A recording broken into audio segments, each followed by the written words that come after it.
Siguro, my favorite drill sa practice is yung big man drill na everyday namin ginagawa nila ng mga bigs. Tapos, Ba't mo siya favorite? kasi lalo na enhance pa yung squad as para sa akin, syempre big man. So, lalo ko na enhance yung skills ko sa big. So, kaya para sa akin, yun na para favorite na drill ko. Na lagi namin ginagawa nila Coach Luigi.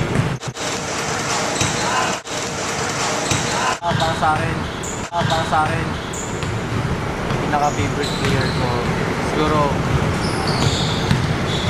si JV at saka si Rico. Bakit naman? Kasi, sobrang even na, sobrang ups and downs na yung team. Sobrang nakaka-experience na ng ups and downs. Andun pa rin sila, andun pa rin yung presence nilang dalawa sa game. Kahit sobrang so far,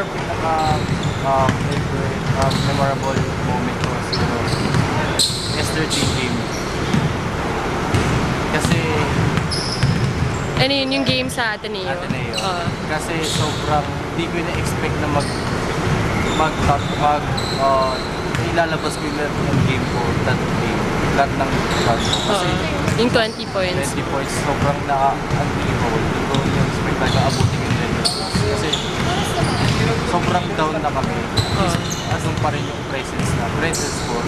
Naibibigay ko pa rin yung kaya ko. Ba't naman parang sa tingin mo bakit kaya yun yung game? Talagang parang ba't ka nagka-good game nung Ateneo Lasal? Sa tingin mo kung bakit? Sa tingin ko, sadyang kailangan ko ng exert ng effort. Kailangan ko ng yung presence ko. Siguro yun na yung time na kailangan na ng team mag-step up para sa game. Kasi sobrang sobrang off na lahat. So, kailangan talaga mag-step up na. Tapos, basketball, siguro para sa akin, basketball, siguro yun yung buhay ko. Yun lang. Kasi everyday, andiyan ka na, lagi na sa court, 4 hours, lagi kumbaga, hindi mo na matatanggal sa yung 4 na oras sa basketball court.